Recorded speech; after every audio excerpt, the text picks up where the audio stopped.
Bonjour. Il sera question de la convoitise de notre âme vibratoire. Donc, dans cette vidéo, je vais vous parler des enjeux au sujet de notre âme vibratoire et de la convoitise de ceux qui veulent s'en approprier. Également, qu'arrive-t-il après la mort à ceux qui ont reçu une injection expérimentale? Pour débuter, il faut savoir que ce que l'on vit présentement est un plan qui a été mis en œuvre depuis bien longtemps. Ça fait des siècles, pour ne pas dire des millénaires, que certains êtres convoitent ce que nous avons, nous les humains, c'est-à-dire notre âme vibratoire. Car l'âme vibratoire est divine et rend celui qui la possède un être divin. C'est l'esprit qui permet la divinité de l'être humain en implantant l'âme vibratoire par le processus de proforma à la conception d'un nouvel être humain. Il faut savoir également que l'ego est infusé de l'esprit, et pour ce qui est de l'âme vibratoire, elle est infusée de la divinité du plan divin. Tandis que l'entité amique, tant qu'à elle, n'est que le reflet de l'âme vibratoire, comme la lune n'est que le reflet du soleil. Le problème aujourd'hui, c'est que l'entité amique est identifiée comme étant l'âme vibratoire, tandis que l'entité amique n'est qu'en réalité le reflet de l'âme vibratoire, comme la lune n'est que le reflet du soleil. Rappelons-nous que l'âme vibratoire est le point de jonction entre le double éthérique, contenant de l'esprit, et la matière atomique de l'être humain. L'humain possède un bloc de nature psychique formé de l'esprit, de l'ego, de l'âme vibratoire et de l'entité amique issue de l'astral. Le tout pénétré par la conscience en provenant de la source. L'esprit est issu du plan créateur, l'âme vibratoire est issue du plan divin, l'entité amique est issue du plan angélique et certaines forces occultes, dont les archonges, sont issues du plan archangélique. Il y a aussi certains êtres dimensionnels qui convoitent également l'âme vibratoire. Le but ultime présentement, pour certains de ces êtres, est de séparer l'âme vibratoire après la mort de l'humain, mais ces forces occultes ont subi plusieurs échecs jusqu'à ce jour, dans leur tentative de séparer l'âme vibratoire de l'humain après la mort. C'est pourquoi nous vivons présentement non seulement une guerre matérielle, mais nous vivons également une guerre spirituelle, due à leur échec passé dans la tentative de séparer l'âme vibratoire après la mort de l'humain. Ces forces occultes ont décidé de faire la séparation de l'âme vibratoire durant la vie terrestre de l'humain. C'est ce qui se passe présentement avec la tentative de séparer l'âme vibratoire de la matière de l'humain, avec une injection de type expérimental composée d'une protéine qui a été magnétisée en laboratoire et injectée dans la matière de l'humain sous forme d'ARN messager. Mais quelles sont ces forces qui veulent s'emparer de l'âme vibratoire pour pouvoir accéder à une divinité qu'elles ont perdue dans un passé très lointain? Ce sont toujours les mêmes forces qui se servent de l'humain comme producteur d'énergie en le manipulant avec l'aide de personnes dévouées à leur service. Les archonges qui font partie du monde occulte archangélique et qui manipulent l'être humain avec l'aide du monde invisible de l'astral, dont les maîtres du monde sont leurs serviteurs, ici dans notre zone de création de troisième densité. Mais tout ça aura une fin un jour, car nous sommes à la fin d'une série de décennies qui clôture la fin d'un grand cycle d'involution. La fin d'un cycle veut dire également un changement de paradigme et le transfert vers une autre trame temporelle qui sera plus adaptée à la nouvelle condition de l'être humain. Aujourd'hui, il y a une tentative pour la déconnexion de l'âme vibratoire dans la matière de l'humain durant sa vie terrestre. Un stratagème fut mis au point par ces forces occultes qui contrôlent les maîtres de ce monde afin de pouvoir détacher l'âme vibratoire de la matière atomique de l'être humain. Profitant d'une fausse pandémie qui fut créée de toutes pièces, une expérience fut mise en cours pour pouvoir extirper l'âme vibratoire de la matière atomique de l'humain durant sa vie terrestre et de cette manière s'emparer de l'âme vibratoire au profit de ces êtres de nature occulte. Il y a une forte probabilité que l'injection à très grande échelle qui a eu lieu et qui est peut-être en cours aujourd'hui sur la planète sert également, entre autres, à détacher l'âme vibratoire de la matière atomique, en plus de diriger l'humain vers leur but ultime, c'est-à-dire vers le transhumanisme. Pour protéger l'intégralité de l'ADN de l'être humain, comme je l'ai dit dans mes vidéos précédentes, un transfert de l'ADN atomique au niveau physique de la troisième densité a été fait et sauvegardé dans l'ADN plasmique au niveau de la métaphysique de la quatrième densité. Ce transfert a été fait la plupart du temps à l'insu même de l'être humain. De cette manière, l'ADN physique de l'humain pourra lui être restitué, si le besoin s'en fait sentir, à la suite de la corruption de son ADN physique produit par cette expérience génétique que certains humains ont accepté de participer sans être réellement conscients de cette expérience qui est contre leur propre nature humaine. Il faut savoir que l'humain est conformiste et par le fait même se comporte comme un troupeau. Il construit des enclos, non pas seulement pour des animaux, mais également pour lui-même, et ça, c'est le comportement de plusieurs humains qui ont peut-être perdu le contact avec leur esprit. Également dans le même ordre d'idées, beaucoup de personnes disent qu'aujourd'hui, qu'il y a plusieurs personnages importants dans notre monde qui sont remplacés par des clones à leur effigie, mais il faut savoir également qu'un clone ne peut pas exister si la personne humaine qui constitue l'entité originale n'est plus de ce monde. Alors le clone, qui est à son effigie, va se désagréger et finira par disparaître définitivement. Car le clone a besoin de l'être humain qui est l'original pour survivre, car il se nourrit de l'essence même de l'énergie créatrice qui est diffusée par l'être humain original pour alimenter sa copie en tant que clone, le représentant comme entité dans notre monde de troisième densité. Mais tout n'est pas si simple pour ces êtres qui utilisent certaines forces occultes pour arriver à leur fin. L'esprit qui a infusé l'âme vibratoire dans la matière de l'humain a également mis en place une protection afin de protéger l'âme vibratoire de la convoitise de certains êtres qui voudraient bien s'en approprier.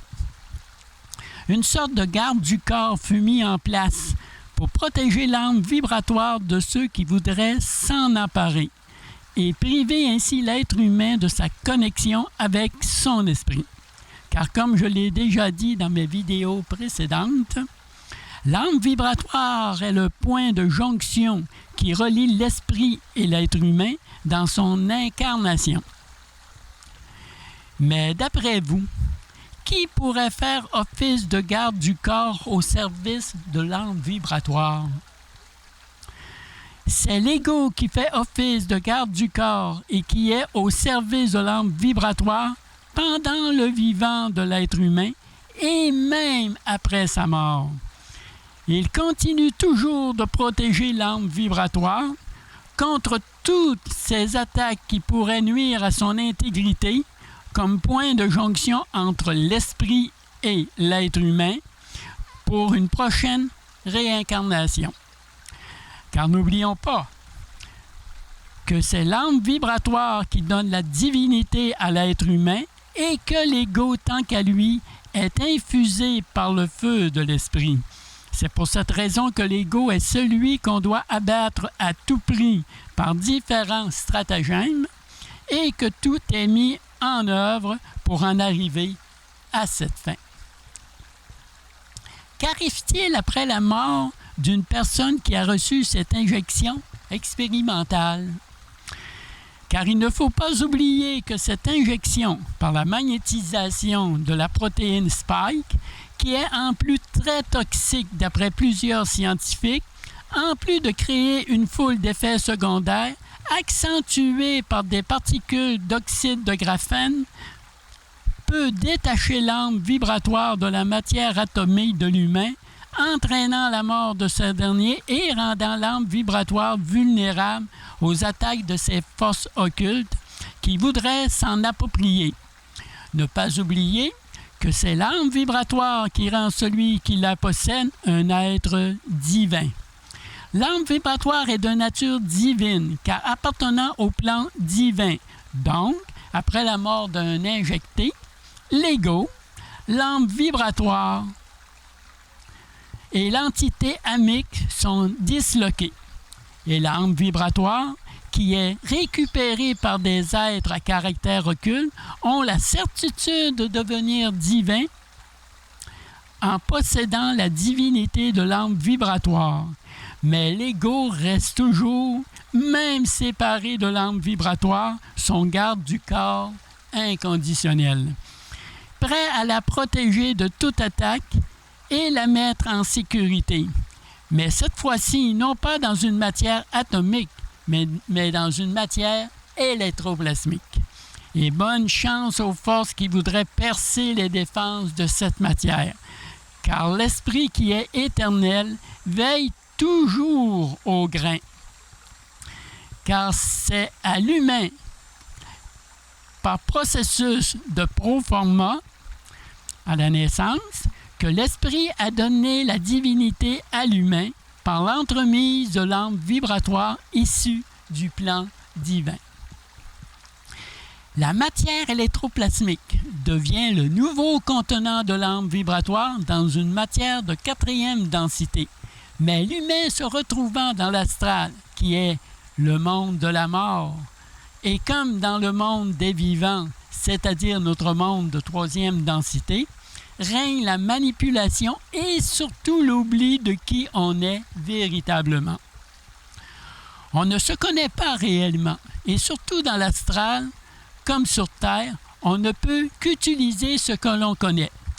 Si vous ne connaissez pas l'existence de votre matière électroplasmique durant votre vivant, eh bien, ce n'est pas ces êtres qui veulent s'emparer de votre âme vibratoire qui vont vous renseigner sur l'existence de cette matière plasmique. À votre mort, n'oubliez pas que l'astral est la réplique du monde de la matière et ce que vous ignorez durant votre vie terrestre, vous l'ignorez aussi durant votre séjour dans le monde astral après la mort. Ce qui veut dire que vous n'êtes pas sur Terre pour faire vraiment l'expérience de la matière, mais pour explorer ce monde de matière et découvrir ce qui vous compose en tant qu'être humain. L'ego qui est pour plusieurs celui qu'il faut combattre est en réalité celui qui protège l'intégralité qui compose l'être que vous êtes. Il faut comprendre et chercher à connaître son ego, au lieu de toujours chercher à le combattre, c'est contre-productif. Donc, pour conclure ce volet, à la mort de l'humain, après cette injection expérimentale, l'ego va toujours protéger l'âme vibratoire par tous les moyens qui sont à sa disposition pour la défendre de toutes les attaques qui pourraient la mettre en danger. C'est pour ainsi dire le garde du corps de l'âme vibratoire de l'humain, qu'il soit incarné ou désincarné ou en phase d'une nouvelle réincarnation pour l'exploration de la matière dans ce monde de troisième densité ou dans une autre exploration d'un nouveau type de matière dans un autre monde de densité temporelle différente de celle de cette densité que nous explorons présentement. Il ne faut pas oublier que l'âme vibratoire sera toujours la connexion avec le double éthérique contenant de l'esprit de l'humain, peu importe le type de densité temporelle de son incarnation. Maintenant, parlons d'un autre sujet qui est très important présentement pour l'être humain. Comme vous savez, pour ceux qui me suivent, nous sommes, pour ainsi dire, à la croisée des chemins. Plus exactement, nous sommes face à deux trames temporelles qui s'ouvrent à nous. Il y a plusieurs trames temporelles, mais la ligne de temps de chaque individu se trouve face à choisir entre deux trames le concernant. Celle où il se trouve présentement, pour continuer l'expérience de la matière, ou une nouvelle trame temporelle qui lui offre l'opportunité de faire l'exploration de la matière. Car l'humain peut subir l'expérience de la matière ou il peut faire l'exploration de cette matière. Le mois de septembre est un mois aussi très important. Car le 21 septembre,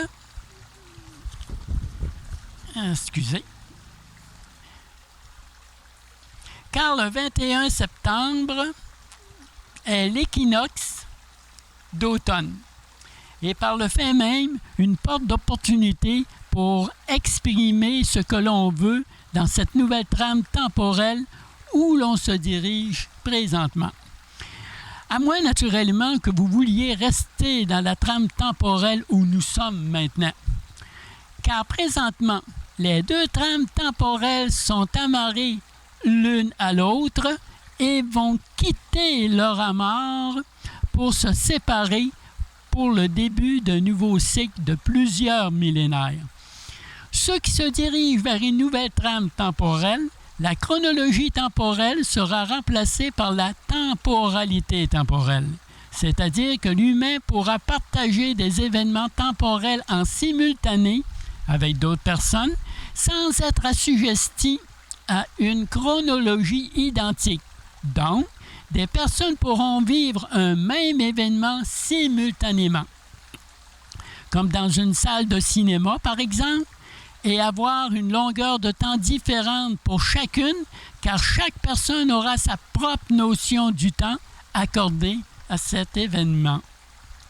C'est le temps de faire le transfert d'une trame à l'autre pour explorer un nouveau monde plus adapté à l'humain de la 6e race racine neuronique. Un bon truc pour vous aider à changer de trame temporelle, c'est de vous imaginer que vous êtes dans un nouveau décor. N'oubliez pas que l'intention prédomine sur la pensée dans votre nouveau monde. L'intention prédomine dans la nouvelle trame temporelle, tandis que dans l'ancienne trame temporelle, c'est la pensée qui prédomine. Exemple, je pense bien que je vais aller au cinéma ce soir. Au lieu d'avoir l'intention ferme d'aller au cinéma ce soir. Sentez-vous la différence? La pensée est indéterminée dans le temps, tandis que l'intention entraîne une action dans le temps. Vous changez de trame temporelle comme vous changez de décor. Pour la bonne et simple raison que la téléportation n'existe pas, c'est un changement de décor qui s'effectue. Visualisez l'image d'un sentier avec les 4 saisons et votre ligne de temps se trouvant dans ce sentier avec une miniature vous représentant. En changeant de saison de chaque côté du sentier, sans que la ligne de temps ne bouge, c'est comme un saut d'évolution, ou si vous aimez mieux, un bond d'évolution. Visualisez maintenant la ligne de temps dans le même paysage avec les 4 saisons, mais cette fois-ci, la miniature représentant votre ligne de temps se déplaçant à l'extérieur du sentier, c'est-à-dire dans les différents paysages au gré des saisons, ça, c'est un saut quantique. Donc, le sentier représente votre ligne de temps avec ses différentes courbes qui représentent votre saut d'évolution ou bond d'évolution et le changement de saison où se trouve ce sentier représente votre saut quantique. Le décor change au gré des saisons sans pour autant que vous bougiez de l'endroit où vous êtes pendant toute l'année durant. C'est la même chose pour le changement de trame temporelle. Vous ne bougez pas de l'endroit où vous vous trouvez, c'est le décor qui change avec tout ce qui le compose, incluant les personnes que vous fréquentez. Votre ligne de temps entraîne votre saut d'évolution et le changement de décor entraîne votre saut quantique. Un autre exemple que vous pouvez vous imaginer, c'est un électron libre qui est comme un éclaireur et qui est à la recherche de probabilités. Il est le pointeur de la ligne de temps. Comme la pointe d'un crayon est le pointeur d'une ligne de couleur noire sur une feuille de papier blanc, la ligne que laisse l'électron libre n'est pas droite, mais sinueuse comme celle laissée par le crayon. Et cette ligne laisse également un sillon dans le temps, ce qui devient votre ligne de temps. Votre matière atomique, tant qu'à elle est entraînée dans le sillon de votre ligne de temps, laissée par l'électron libre, qui est le pointeur de cette ligne de temps. À la recherche d'une trame temporelle, vous offrant plusieurs possibilités pour ce qui est de votre conscience, eh bien, elle est le pointeur du présent dans le sillon de votre ligne de temps.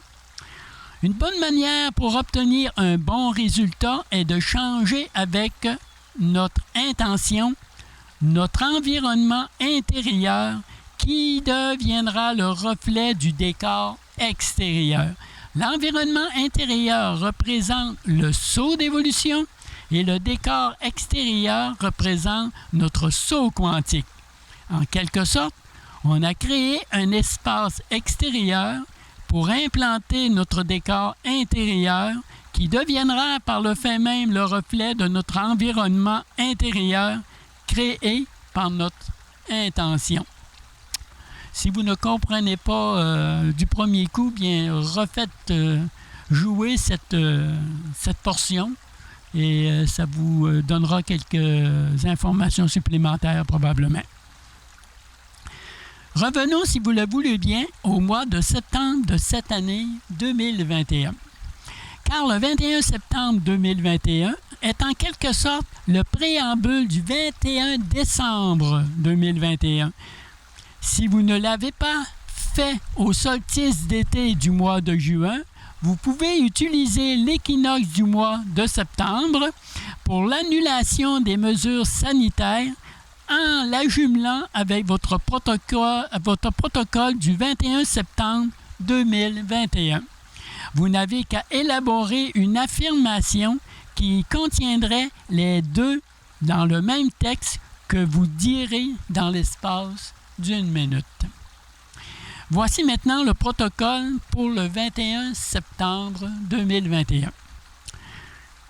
La paix, l'amour et la santé sont des affirmations et la liberté est le 4e élément qui complète cette affirmation.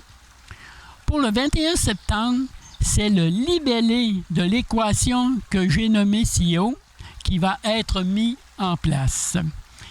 À la fin de l'ancien cycle, on disait ce qu'on ne voulait plus par différents refus et on annulait des contrats avec l'invisible et on annulait aussi des pactes avec le monde occulte. Pour le nouveau cycle, on dit ce que l'on veut en opposition aux refus et aux annulations de contrats et de pactes et on va rédiger un nouveau contrat, mais cette fois-ci avec nos propres forces d'énergie intérieure en communication avec la source. Ceci est pour bien enligner l'électron libre qui est la tête chercheuse comme un éclaireur, ce que l'on veut pour ce nouveau cycle, afin qu'il identifie la trame temporelle la plus propice pour nous. Notre ligne de temps est le sillon temporel de l'électron libre et notre matière atomique est dans le sillon de notre ligne de temps. Le libellé de l'affirmation qui indique notre intention à l'électron libre, qui fait office d'éclaireur, sera pour le 21 septembre 2021. La signature, par contre, du contrat avec nos propres forces intérieures, tant qu'à elle, sera pour le 21 décembre 2021, qui correspond à l'entrée officielle dans l'ère du Verseau et par la même occasion, l'entrée dans un nouveau cycle par l'entremise d'une nouvelle trame temporelle. La paix, l'amour et la santé sont des affirmations et la liberté est le quatrième élément qui complète cette affirmation. Voici la signification de la formule de cette affirmation qui devra être dite le 21 septembre 2021. Là où il y a la paix, il n'y a pas de guerre. Là où il y a l'amour, il n'y a pas de haine. Par la santé, nous pouvons avoir accès à la pleine liberté procurée par la paix et l'amour. Car sans amour, il n'y a pas de paix, car c'est la haine qui régnera, et sans la santé, nous ne pouvons pas profiter de cette paix. Et nous ne pouvons pas non plus profiter de la liberté qui deviendra le quatrième élément qui sera engendré par les trois affirmations précédentes. La préparation, l'heure et la durée est la même que pour les annulations des contrats et pactes des fois précédentes. Pour rappel, voici la préparation qui a été faite au sujet d'annulation de contrats ou de pactes qui va s'appliquer également pour l'affirmation du protocole énoncé le 21 septembre 2021 à midi. Déposez sur une table un pentagramme à double triangle inversé représentant la matrice artificielle de simulation inversée et la matrice artificielle de terraformation. Et y déposez au centre un sablier représentant l'écoulement du temps passé, présent et futur, permettant à l'énoncé du protocole de se transposer dans ma ligne de temps, se dirigeant vers une nouvelle trame temporelle. La formule si basse mentionnée devra être dite à haute voix en y mettant notre attention à l'intérieur d'une minute, se basant sur l'écoulement du temps chronologique du sablier.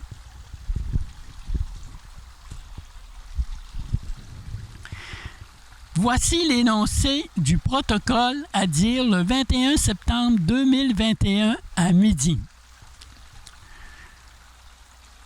Je veux en conscience de cause la paix avec l'absence de guerre, l'amour avec l'absence de haine, et je veux également la santé pour avoir accès à la pleine liberté procurée par la paix et l'amour. Par le transfert de ma ligne de temps vers une trame temporelle libre de toute contrainte, je veux profiter entièrement de ma liberté d'action dans la paix, dans l'amour et avoir une santé perpétuelle pour en bénéficier pleinement. Le tout prenant effectif immédiatement et sans délai subjectif. C'est la formule qu'il faut dire le 21 décembre 2020, le 21 septembre 2021. Voilà, j'espère que vous avez apprécié cette vidéo et je vous dis, comme d'habitude, à la prochaine.